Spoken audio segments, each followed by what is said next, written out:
nang li hem se do ma ho. Hem se do. Nang li ke ladak suching henta long nang li EPSLC ex candidate lo pumati pumyong te dio. Kalang. Non hem se do ma. Hem se do ya ma. Nang li apor chi pitha ho ni li nang li pan karju jalam do la. Choi. Hmm. Puta. Non ni li angkrak pen karju long dak nang li tum suching henta mate dak dowar baguri pen hapu an se tami romong vi. Suching henta long li phelang isi plan district kipar upon mate puthak alam ahok manang li than thek jima. Labang ke nili ka chini du na teng hanse nili tanang than thek chor po. Ahok lo. Non la sucheng thenta pudet kalilo. Sucheng thenta la penduar baguri ke lage litung ke border along si to ko pot. Kaziranga puamen pen Karbi Anglong along li nang pet ke lage pini pen da do ha prang ten tamet do bom lo pen non pu tamet do bom lang. Desi chu dam tang la chiklo jon joni aprang si tamet la dak baguri pen la dak harmuti kiling arongan 15 kilometer ne la bang suat dak. Ngatum la nogong kuliawar circle pen la tum air o tum mondol tum wang si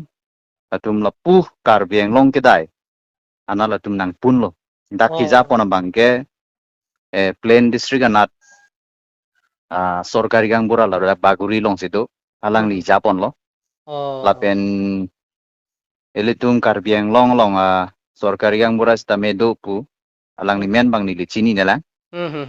alang ni tum bahini si lo bang solong li ki japon je la Karbi Anglong long li ka lilu la ange je plain district mate nogong district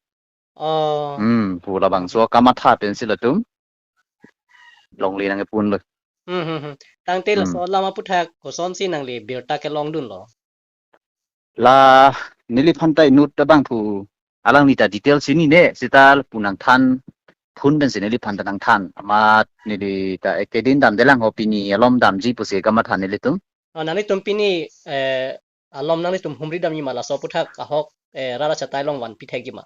choi nili tum pini hok rada phan ka taklang je phan na pen nili tum ka chini tak je phan bang nili tum pini dampo humri dampo sorkari gang bura bahini bang pu phan sa nili tum chitong dampo na pen la border along jita me baguri along ke do la national highway kung la pu Karbi Anglong ke dai la an ke kichi ke be tum si lang nitum ke do lava pot la kichi ke be tum ke do annung pen ana bang ke la kichi ke be tum along le chitin ko mat aku we ke ason ke mane bagan selam menang an dulu ala Karbi Anglong long le he Karbi Anglong long le la hais ta meni litum pini chini khai phani litum kumri dampo la pen kisiman ke chini dat pen asyang tong chi bidu na he la son da do tai la pen kisiman dong ka chini ne da do tai la he la son menang ana tum ke chini dat pen ta me paklang hai hedat la pen paklang sit na me ingtung te la son si kisiman tum do tai ji asi non ke dam tang hala Riniki Buyan Sarma la Timonto ahemasor alang li ciri suri si KNG pula bang solong lienta leader satu manda chini si tame asyang tong si bidu na he ya la son si theklong te la hemonto apiso ciri suri si pu la bang so long le ke adim ke udak dak se parlu pon lon te la ke dak bendu be la pen kupin rong par thengku rong par la ke la bang so ara anglong arum si alang itum ke dolo tame la kutte yang long le alang itum ke cirai la ke kali sta la bang song long ke thetan ruthiang long pusi hol ta do wita ke chini tame kaprekang long amen ta tolang he ta hala bang ni chi ne tame ka chini khak ke la ruthiang long pela hen lo tame ki simana tumna pu ke la ruthiang long le kapar lo kali pu he ta hala bang kaprekang long do ta hai lo sitame la tum cerap lang lo hajar si abigha ke alang itu pun pamikalo lagi ro tumwang lo skia tumwang lo pata hini thom wang sila tum dak di maklong nang lang lo Tức là Karbi Anglong long le bang la ke pondet khangjang lo ke di plan district bang ke. Nó là 1,000 bighas po bang ke chu taklang dun petru ba prai lo social media long alang litum no na bang ke ington ko koson si ni litum thek long na so pena jok ni litum ang thek ta thek bon long lo hala silim khwa rong lai litum Karbi Anglong lo National Highway pen silim khwa rong an kilometer ini ne ke thom ne luji labang so towar ke aprang ben tamek Karbi Anglong pen pokali mate ali ki pepin lah amar latum simonto palang litum segi pilo amar las bangso 1,000 bigha long li klang kle aprang bang klem bom lo bangso long li klang det pen amat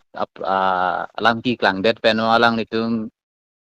tuar kasilam taming ton kok non pus taming ton kok asi la sualong li long li det potong alang litum ta labang soal tuar kasilaming ton kolo ne matang di kupi polones tame la son si muni tu masih than hai dia non bang ke ing ton kok son si tu hai lo si non ke bang ji ani tame elitum la ada we chirok dok si tu tu nang pola ke jadi 1,000 bigha along li yong selang litum ponder lo te Karbi Anglong ke kici be tu man pilong le pu bang so ke litum ke aron takar kan le po dalo si kiti ngetum an tame chirok dok itu nai fan bang ke akinang so kalang acha isialam bang ke la pulon te ladak socheng khanta long non council long ki khidun bom ko mane kacharap duna bang abang phu ke komalo council long khi dun bom ke lada local em ke lage kachirong pipi lo alang hin pen la hai pini keche ke betum corruption ke claim puthak la pen ladak long le phelang la hai isi Karbi Anglong pen Assam district ke paru pon bom puthak hai thangna ta council pen kaching kidun abi malang li phan ke dak long le phelang ke parai ji la hai Karbia along li cheta ke pakong ke daya phan si MEC chupa hai no lo hok pera bang ke kai ke mat la development ma ali ik kri nang ji bon choi kali jong se long le jong sinang cherai la pulong te ali ik kri sita me Karbi tum bang ke long le chuklem non thai det pulong te ko pele dolang se la bang so puthak ko pene asai ke ding dun mat ka ching ki pon dun do mala border lang bang ke alang litum ta ke claim du ta hai lo awi punili pudam de ate ason tin la pena long tin ke claim ke dam le li panang bang dana par jukri kali la penili ta ke chini dun edi kali aje ke thedung abang ni li ke chini da bang ke alang litum border ke se protect dun lo tema sitame la border si protect te punili pudai bang ke alang litum la border along abang adu ya hoy bang non puta me la tum pakeng tek tek so cheng ta homestay long bang ke la an pe na bang ke Karbi Anglong la pu an pe na bang ke plain district punon puta me thek ta la bang ke ni litum thek long le lang la si la ke claim ji bang ke rara tum ke claim thek thilo te ma la si ki hai tum si la ke claim nang po la la salam konsil long omat si rara tum alang li phan ka si toy dun mahala tum si rara tum phan claim pinang po la son lo yu la si alang li ani li pudai pu bang ke la so bang ke claim clear sini li thek long so media tum labang so puthak nang etarip ba nang karju ko an si long le kon ma ko an si plan district parlo pon ma ko an si Karbi long le ma labang so puthak nang ko humri ta dolo mante media tum hui pen la punang ka humri la border ka survey pu bang ke ni li julong le lang la pen thek dun long le lang du ta hai lo mene ta me ni li knowledge pe na bang ke chini dun le la na se ene KSA to mar ni sini li phana ju border alam the la pen border ko anma la bang so maps ta me ni li tum la CM al phan samidam po buselang li tum ki pu ni li phan ta me la hai nangar ju kita la nang tum non APSLC tum ke hadak isi non mat ke kang tang kring pen si dolang ma APSLC ke la ke tang kring la ke aprang ko an ma kang tang la pen non la an so se sing tang kring bom lang la pen rara tum ke aning chelar bang ave la long li phelang puthak ke la ke pak chi lam ave la si khai po lam si doji pen li tu ma khai reng nang ji bete long li phelang ta akinang so la si ni li hin pen ki pudan ji la pen rada trum bhan ka pachini ji ke len lo bordar alam thike ka chi song long ke elitum majok le chi song non la ke chi song rapet nang ji lage kumane bang pu xyz da party long ke chi lang dun de la pen chi song dun de pu ke majok ta matha te nang ji asi la pen sk la pen mondo la tu jit na me me thang personally knowledge pen bang ke la border alam ke alang itum matha te nang ji ki claim ki dam je pa matha te nang ji la pen non la border along simana tum to long li chu yor po la ai long li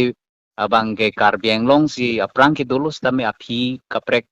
adisi convert dari ti ola hais tame mondo lo pen sk tum ke kelang duna kenang so lalo la pen alang li tum yong si adu yo hoi silang dun de pulo tangte kaprek rong ras tum bang ke la ke silang dun tek chulu lalo hok lo te la non nang li mo pen than bom ke la non long ko an adim sila dak parlo pon tang lo la pen ke dam tang ani la son si long li nang ke pun ajat pu la bang so puthak ko lo long arong abang si nang li tum abirta long no de la long li puthak ke plan se ke pon thu nogaw de se ke pon thu det po ya putha bang ke la keneli tum la baguri duar baguri size la baguri pa long do baguri pen la dak harmuti killing arong an na pu inglong ki dai na pu national highway pen la pu karbeng long ke dai an mang ke lage karbeng long pu si ki hok lo sitamen non mang national highway pen ta ar lo kilutu 1 kilometer ne la tum la thoi aren an mang ke la tum nang par ro la son si thek long la dak bang ke thek long dak la pen ar julong lo alang le tum ki pun sitame si labang so dim bang ke ni tum pini lom dam po la pen ka preka dim ki pun bang ke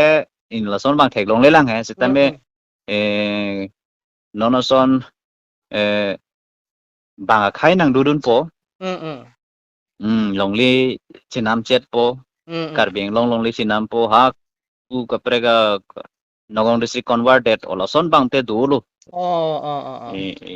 tante la so putha nang tum pini APSL se song ben se ka hom dan ji po yan ma na son lo pini bang ke ni tum la thang song pen si tum la tante nang tum jing rum pen ni tum lang dam po nang li tum la pini ke hom dam ke thek long ateng pen nang li tum through social media pen karbiarat tum phan kadu ka bi ham pha song tum ana phan tame long li phelanga puthak kladak pen nang tum pachini pon puma pachini po ni tum la so pon si ni tum take dam lo ate rara pan pachini bete hok pet alam ge kenang so la sia hok pet alam ki long i phan si tum ta ti mak long an dam po